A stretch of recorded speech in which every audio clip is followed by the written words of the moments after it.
तूफानी होनी ही थी, क्योंकि अब सियासी तूफान आ चुका है। देश में मोदी सरकार के 11 साल पूरे होने के बाद एक अलग ही खुशी, और उत्तर प्रदेश में तो अलग ही जश्न है। भाजपा में एक अलग, कहते हैं ना, एक त्योहार मनाया जा रहा है। अब इसके चलते उत्तर प्रदेश में बीजेपी ने एक खास अभियान चलाने का फैसला किया। इस अभियान के तहत बीजेपी अल्पसंख्यक वर्ग में अपनी पैठ को मजबूत करने के लिए जुट चुकी है। हालांकि उत्तर प्रदेश विधानसभा में अब भी करीब 1.5 साल का समय बाकी है, यानी कि चुनाव में।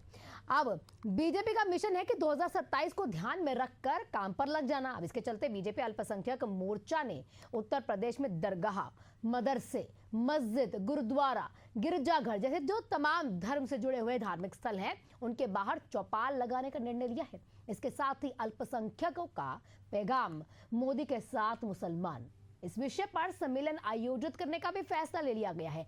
बीजेपी के खैर इस फैसले पर विपक्ष अगर टिप्पणी ना करे हो नहीं सकता। समाजवादी पार्टी, कांग्रेस के साथ अन्य जितने भी यहाँ पर विपक्ष है, उन्होंने कहा कि ये चुनावी ढोंग है। लेकिन मोदी संग मुसलमान की बयार बहते ही गलियारों में सियासी तूफान नजर आने लगा है। चर्चा को आगे बढ़ाते हैं, लेकिन जानते हैं सियासतदान क्या कहते हैं।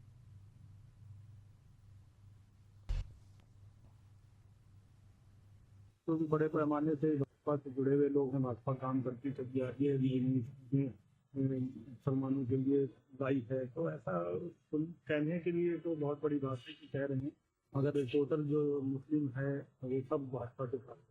उत्तर प्रदेश की जो भाजपा की अल्पसंख्यक सभा का जो कार्यक्रम है, उसका ये उन्वान ज्यादा सही था, क्योंकि सच यही है, पूरी दुनिया में प्रधानमंत्री जी का सम्मान बढ़ रहा है। मुस्लिम वर्ल्ड में वो जाते हैं तो उन्हें फर्स्ट सिटीजनशिप का अवार्ड मिलता है।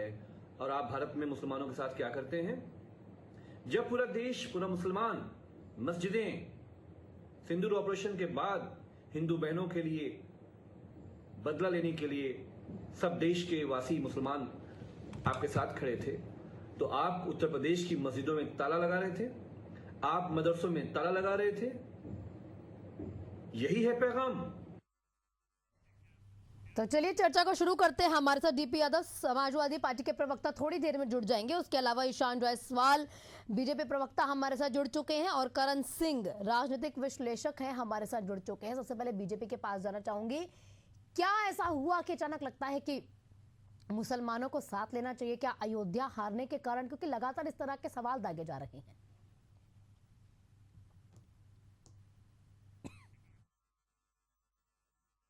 पहले तो मेरा नमस्कार एशियन न्यूज और उसके सभी दर्शकों को। मैं आपको ये बताना चाहता हूँ, आपने कहा कि क्या हो गया कि अचानक मुसलमान भाइयों की याद आ गई। मैं आपको ये बताऊं कि भारतीय जनता पार्टी का नारा ही शुरू से रहा है, सबका साथ, सबका विकास, सबका विश्वास। हम सबके साथ, सबके विकास और सबके विश्वास के साथ काम करने के लिए आए हैं। हमें आज याद नहीं आई है। ठीक, तो कुछ टेक्निकल इशू के कारण उनके साथ संपर्क टूट गया है। दोबारा संपर्क साधने की कोशिश करेंगे। करण सिंह हमारे साथ है। करण सिंह, देखिए लगातार जिस तरह के इल्जाम कहीं ना कहीं भाजपा पार्टी पर लगते रहे, ये किसी से छुपे नहीं है, और अमूमन ऐसे देखने को बयान भी मिलते हैं। लेकिन अचानक से जब मुस्लिम संघ मुसलमान, मोदी संघ मुसलमान आ रहा है, तो लाजमी सी बात है विपक्ष का ये सवाल दागना आम है।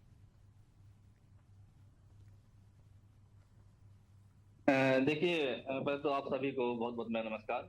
और भारतीय जनता पार्टी का जो मुस्लिम प्रेम है, ये कोई नया नहीं है। ये हम लोग लगातार शुरू से देखते आए हैं कि भारतीय जनता पार्टी मुस्लिम वोट बैंक की भी अच्छी खासी राजनीति करती है। देखिए, ये जो अल्पसंख्यक चौपाल है, पर इसमें इन्होंने जो नारा दिया है, मोदी के साथ मुसलमान, तो निश्चित तौर पे ये मुस्लिम वोट बैंक को साधने का एक बड़ा प्रयास है। और साथ में देश में ईसाइयों की संख्या भी लगातार बढ़ रही है, ईसाईकरण भी देश में लगातार बढ़ रहा है। पंजाब में काफी संख्या में ईसाई हो गए हैं, और पूर्वोत्तर राज्यों में काफी राज्य ईसाई बहुल हो चुके हैं, तो उनको भी साधने का ये प्रयास है। इससे पूर्व में भी हम देखते रहे हैं कि जो मोदी सरकार की तमाम सी ऐसी बड़ी अमाउंट की योजनाएं, जैसे कि 2017 में शादी शगुन योजना मोदी जी ने लॉन्च करी थी, जिसमें अल्पसंख्यक मुस्लिम बेटियों को निकाह करने के लिए, जो स्नातक पास है, उनको आगे की पढ़ाई करने के निकाह के पश्चात 51,000 रुपए की भारी भरकम रकम मोदी सरकार दे रही है, लगातार दे रही है। इसके अलावा आप देख लीजिए, उस्ताद योजना मुसलमानों के लिए, अल्पसंख्यकों के लिए है। बेगम हजरत महल छात्रवृत्ति योजना, जो कि बड़े अमाउंट की 12-12 हजार की अमाउंट की योजना है, वो भी अल्पसंख्यकों के लिए, खासतौर से मुस्लिम वर्ग के लिए है। इसके अलावा आप देखिए सीखो और कमाओ योजना, ऐसी बहुत सारी योजनाएं जो अल्पसंख्यकों के लिए है, मुसलमानों के लिए, जो मोदी सरकार द्वारा, अन्य भाजपा की सरकारों द्वारा दी जा रही है। हाँ।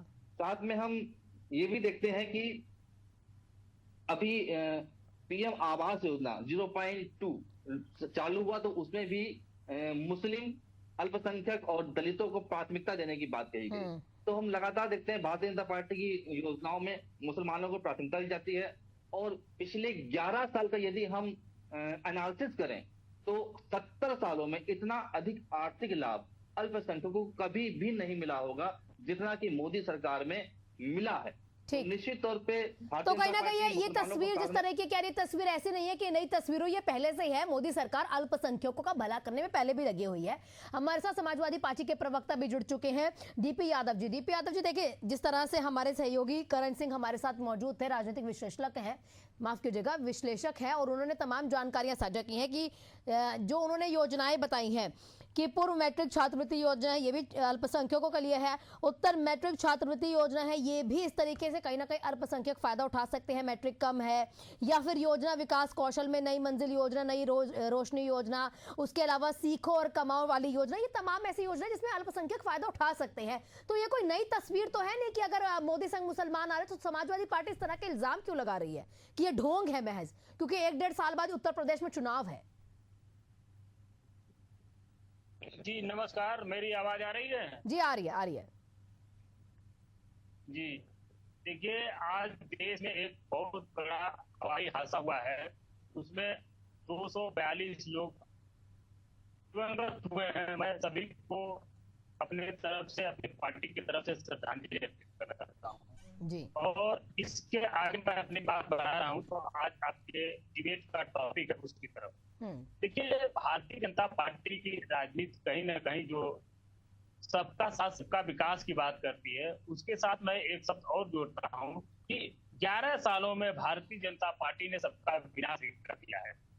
कोई भी समाज का वर्ग हो, चाहे हिंदू हो, मुस्लिम हो, सिख हो, ईसाई हो, या कोई जात के लोग हो, सबने भारतीय जनता पार्टी को कहीं ना कहीं झेला है और विश्वास किया था 2014 में भी प्रधानमंत्री जो नरेंद्र मोदी के ऊपर, 2019 में भी। लेकिन जितना विश्वास किया उसके दुगना नरेंद्र मोदी जी ने देशवासियों के साथ विश्वासघात किया। इनकी सारी की सारी योजनाएं जो धरातल पर सच्चाई है वो फेल हो चुकी है। चाहे आप देखिए जो सामान्य योजनाएं, उज्ज्वला योजना इन्होंने 200 के साथ शुरू किया था, वो सबके लिए थी, चाहे हिंदी मुस्लिम हो, ईसाई हो। लेकिन उस योजना की जमीनी हकीकत क्या है कि आज 80-85% गैसों की रिफिलिंग नहीं हो पा रही है। ये बताइए, केवल हिंदू या केवल मुस्लिम या केवल सिख या केवल ईसाई महिलाओं की गैसों की रिफिलिंग नहीं, वो पूरे जितना उन्होंने गैस सिलेंडर रिलीज किया था, आज सिलेंडरों के ऊपर जंग लग गई है। नहीं, डीपी यादव जी, मेरा सवाल है, डीपी यादव जी रुकिए ना, मेरा सवाल है कि लगातार इस तरह के बयानबाजी अब समाजवादी पार्टी की तरफ से हो रही है कि मोदी अब मुसलमानों को इसलिए संग लेकर आ रहे हैं क्योंकि चुनाव है थोड़े समय में उत्तर प्रदेश में, और ये ढोंग है।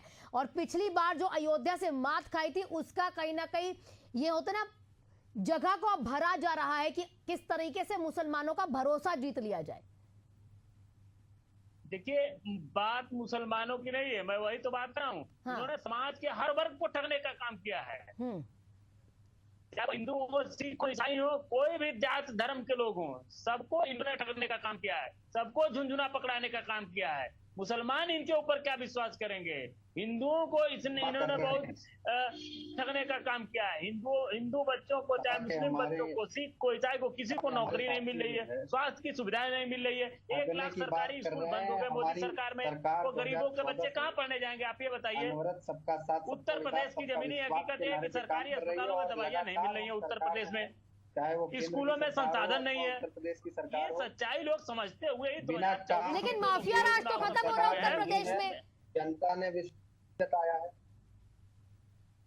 जनता ने सुनिए, पूरी बात तो सुनिए, अभी आप बोलिएगा, जो विश्वास जताया, आप बोलिएगा जब आपका टाइम आएगा।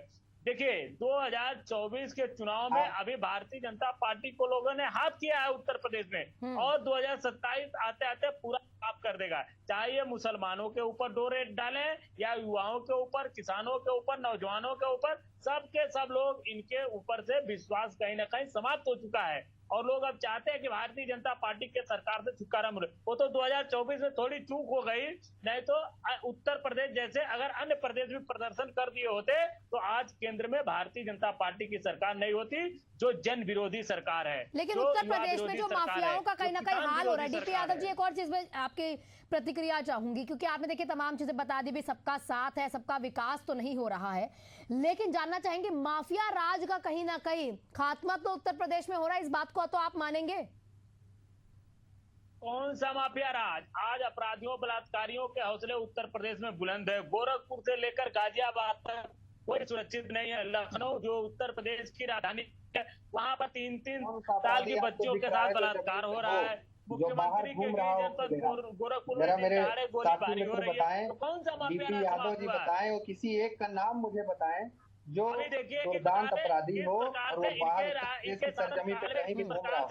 जो है ये योगी सरकार है, ये भारतीय जनता पार्टी की सरकार है। इस प्रकार के किसी भी दोहरे मापदंड वाले व्यक्ति को जो विकास के विपरीत में जाएंगे, जो विकास में रोड़ा बनेंगे या इस प्रकार की बातें करेंगे जो देश और प्रदेश में बिरादरीवाद, धर्मवाद, क्षेत्रवाद, भाषावाद के माध्यम से अलगाववाद की बात करेंगे, तो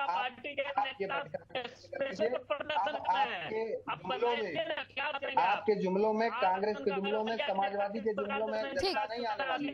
जनता ने देखा है। ईशान जी एक चीज समझाइए ना। देखिए कहीं ना कहीं तो एक बार सवाल उठता बनता ही है ना, इतने सालों में तो ऐसे विशेष अभियान नहीं चलाए हैं, लेकिन अचानक से क्यों एक विशेष अभियान चलाया जा रहा है अल्पसंख्यकों के लिए ही?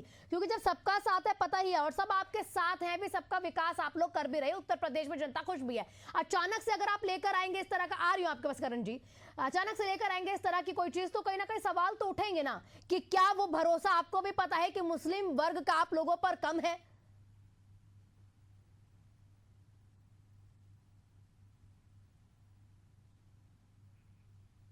ईशान जी आपको मेरी आवाज मिल पा रही है? चलिए कोशिश करेंगे दोबारा उनके संपर्क साधने की, कुछ नेटवर्क इशू है, बार बार उनके साथ संपर्क टूट जा रहा है। करण जी आवाज आ रही है? ईशान जी आवाज आ रही है? हाँ आवाज आपकी आ रही है, आवाज आ रही है। ईशान जी मैं ये पूछ रही हूँ, मैं बताना चाहता हूँ कि मोदी सरकार के 11 वर्ष पूर्ण होने पे हमें ऐसा नहीं कि हमें आज याद आया, हम शुरुआत से ही सबका साथ सबका विकास के नारे पे और उसी पे काम कर रहे हैं और सबको लेके काम कर रहे हैं। थोड़ा समय लगता है चीजों को धरातल पे आने पे। जब अल्पसंख्यक समाज का जुड़ाव भारतीय जनता पार्टी के साथ हुआ, लोग जुड़ने लगे। अभी हम लोग प्रदेश में तमाम जगह जाते हैं, पार्टी के द्वारा कार्यक्रम लगाए जाते हैं, धरातल पे जाते हैं, चाहे वो प्रचार हो, चाहे इन कार्यक्रमों के माध्यम से हो। हम पिछड़े वर्ग के भी तमाम कार्यक्रम करते हैं, हम अगड़े वर्ग के भी तमाम कार्यक्रम करते हैं। इसी प्रकार से ये अल्पसंख्यक समाज के साथ भी जुड़ने का, डायरेक्ट जुड़ने का, ताकि वो किसी के बहकावे में ना आए। इस प्रकार जो भाषावाद, धर्मवाद और जातिवाद पे आज तक राजनीति करते आए हैं, उनके बहकावे में ना आए, इसलिए यह कार्यक्रम ठीक। हमारे साथ चूंकि अब करण जी भी है, राजनीतिक विश्लेषक हैं, आपसे करण जी समझना चाहेंगे कि अचानक से अगर याद आ जाती है तो कहीं ना कहीं तो लगता है, और वो सवाल उठना बिल्कुल लाजमी है। तस्वीरें देखिए और जिस तरह के भी फैसले आते हैं या बयानबाजी आती है, तो ये अचानक बोला जाएगा कि भाई हम लोग बैठकर इस तरह के चौपाल लगाएंगे और स्पेशल चौपाल होगा मुसलमानों के लिए। जी जी जी देखिए बहन जी, पहले भी मैंने कहा कि ये अचानक से नहीं है। हाँ। अचानक से बिल्कुल भी नहीं है। पहले भी मोदी सरकार ने मोदी मित्र अभियान चलाया। मोदी मित्र अभियान किसके लिए था? मुस्लिम्स के लिए था। तो हम लगातार ये सब चीजें देखते आए। अभी जब ऑपरेशन सिंदूर हुआ तो मेजर सोफिया कुरैशी जो कर्नल के रूप में उनको कमान दी गई, हाँ। तो ये भी मुस्लिम वोट बैंक को साधने का एक तरीका था। हाँ। हमने जून 2017 में जम्मू कश्मीर हाई कोर्ट के फैसले को देखा। जम्मू कश्मीर हाई कोर्ट के फैसले में इस राज्य में हिंदू अल्पसंख्यक हैं, इसलिए हिंदुओं को अल्पसंख्यक में शामिल किया जाए। राज्य की अल्पसंख्यक की योजनाएं उनको भी शामिल किया जाए। मुस्लिम यहाँ पे बहुसंख्यक है, पर इस मतलब हाई कोर्ट के इस फैसले को लागू नहीं होने दिया गया। वहां पर आज भी जम्मू कश्मीर में मुस्लिम ही अल्पसंख्यक होने का लाभ उठा रहे हैं। तो मुसलमानों के लिए सरकार लगातार काम कर रही है। मुस्लिम के तुष्टीकरण कह सकते हैं या सत्तीकरण कह सकते हैं या जो भी है। अभी हमने देखा 2023 में केजरीवाल सरकार ने दिल्ली में हज हाउस को जो कि उनकी लीज समाप्त हो चुकी थी, उनको वापस लेने का फैसला सुनाया और उनको खाली करवाने का प्रयास किया। तो इसमें भाजपा के नेताओं ने बहुत बड़ा जन आंदोलन खड़ा कर दिया। बहुत बड़ा मतलब है कि चक्का जाम वगैरह सब जगह होने लगा कि हज हाउस कैसे खाली करवा सकते हैं केजरीवाल, लीज पूरी हो गई तो क्या हुआ। तो इस प्रकार की चीजें हम लगातार देखते रहे हैं। तो ये भाजपा का जो मुस्लिम प्रेम है, हमने देखा कि अभी जल्दी की बात है, महाराष्ट्र में मदरसा शिक्षकों की तनख्वाह बढ़ाई गई। तो आज से 10 साल पहले देख लीजिए तनख्वाह क्या थी और आज 1 लाख के ऊपर तनख्वाह पहुंच चुकी है। तो मदरसों का आधुनिकीकरण, उनका तनख्वाहों में लगातार वृद्धि हम लगातार देख रहे हैं। तो ये कोई छिपा हुआ नहीं है मुस्लिम प्रेम भाजपा का। वो बात और है कि चुनाव के समय में लेना और मंदिर मंदिर जाके वो सब करना एक अलग विषय है, क्योंकि हिंदू वोट बैंक तो चाहिए ही चाहिए, क्योंकि वोट तो हिंदुओं का ही अल्टीमेट उनको प्राप्त होता है। तो बाकी सबका साथ सबका विकास कहना एक अलग बात है। अगर सबका साथ सबका विकास है तो इतने भारी भरकम अमाउंट की योजनाएं मुस्लिम्स के लिए ही क्यों? अगर हिंदू गरीब है तो उनको क्यों नहीं मिल सकती शादी सगुन योजना की लाभ? हाँ बिल्कुल, कहीं ना कहीं सबका साथ सबका विकास अगर कहा जा रहा है तो ऐसा नहीं सिर्फ एक ये स्लोगन नहीं है, इसके लिहाज से काम भी किया जा रहा है। क्लोजिंग रिमार्क आपसे चाहूंगी डीपी यादव जी। देखिए, भारतीय जनता पार्टी की सच्चाई लोग समझ चुके हैं। पूरा देश ये जान चुका है कि भारतीय जनता पार्टी सिर्फ गोल गोल घुमाती है और भारतीय जनता पार्टी को आम जनता की समस्याओं से कुछ भी लेना देना नहीं है। प्रधानमंत्री ने पिछले 11 साल सिर्फ और सिर्फ भाषणबाजी और लफाजी में निकाल दिए है। धरातल पर कोई काम नहीं हुआ। इसीलिए इसी का नतीजा था कि 2024 के लोकसभा चुनाव में इनका 400 पार का सपना चकनाचूर हो गया। और उत्तर प्रदेश ने तो इनका ऐसा सबक सिखाया कि प्रधानमंत्री जी अभी तक सदमे में हैं और भारतीय जनता पार्टी को इस तरह की तमाम योजनाएं बनानी पड़ रही हैं कि धार्मिक फसलों को पास करके उनको कहीं में लाइए, उनको झांसी में लाइए। लेकिन अब देश के लोग इस तरह के झांसे में नहीं आने वाले हैं। देश के लोग अब कहीं ना कहीं समझदार हैं, अब जान चुके हैं कि आप इतना समय क्यों बर्बाद कर रहे हो। हाँ। सबक सिखाया उत्तर प्रदेश ने। उत्तर प्रदेश से रास्ता होकर के जाता दिल्ली को। अगर बाकी ने अच्छा प्रदर्शन कर दिया होता तो आज केंद्र में भारतीय जनता की जन विरोधी सरकार ने किसानों की आय अपने दुखी करने के लिए किया। क्या क्या किया? ठीक है। क्लोजिंग आपसे समय कम है ईशान जी, जल्दी जल्दी बोलिए। मैं डीपी यादव जी से ये पूछना चाहता हूँ और समूचे विपक्ष से ये पूछना चाहता हूँ कि आज आप भारतीय जनता पार्टी से सवाल कर रहे हैं कि आपको अल्पसंख्यक याद आ रहे हैं अचानक से। हम लोग अल्पसंख्यक और कोई भी समाज हो सबको जोड़ना चाहते हैं और हम उसके लिए लगातार प्रयासरत हैं, चाहे हमारी योजनाएं हैं जो सरकार करते हैं। सुनिए मेरा सवाल सुनिए, आप जवाब उसका दीजिए। हम प्रयास कर रहे हैं हमारे सारे लोगों को, भारत में निवास करने वाले और किसी भी जाति धर्म पे विश्वास रखते हो सबको जोड़ने का, सब जुड़ भी रहे हैं भारी संख्या में। आप मुझे जरा ये बताएं कि समाजवादी पार्टी में आपकी सरकार थी, आपने अल्पसंख्यक भाइयों बहनों के लिए क्या किया? आपकी जुमलेबाजी की वजह से हमेशा आपने एक जाति विशेष को ही प्रमोट किया और इसका वोट लिया, इन अल्पसंख्यक भाई बहनों का वोट लिया, उनको हमेशा गुमराह करने का काम किया। आपके जुमलों में वो भाई बंधु नहीं आने वाले हैं। मैं आपको बताना चाहता हूँ एशियन न्यूज और सभी भारतवासियों को कि इस प्रकार से मोदी जी के नेतृत्व में सरकार 11 वर्ष अपना पूर्ण कर चुकी और कहीं ना कहीं आपके जितने भी यहाँ वादे थे लगातार पूरे हो रहे हैं और अग्रसर हैं हम विकसित भारत के लिए 2047 के टारगेट के लिए। आप सभी का बहुत बहुत शुक्रिया, आप सभी की प्रतिक्रियाओं के लिए। अब फिर से यही बात हो जाती है कि क्यों चुनाव आया तो जनता की याद आई, क्योंकि अब मुसलमानों की याद अगर आई है तो यहाँ सवाल उठने लाजमी है। लेकिन यहाँ पर लगातार कहा भी जा रहा है अल्पसंख्यकों के लिए कितनी ज्यादा योजनाएं जो है बीजेपी की सरकार हो या एनडीए की सरकार आप कह सकते हैं सबने मिलकर निकाली है। ऐसे बड़े बड़े नाम भी है जो कहीं ना कहीं मुस्लिम समुदाय से आते हैं और भारतीय जनता पार्टी में अपनी अच्छी पैठ है उनकी और साथ ही साथ एक बड़े बड़े दर्जे भी उन्हें दिए गए हैं। इसी के साथ इस बुलेटिन में फिलहाल इतना ही।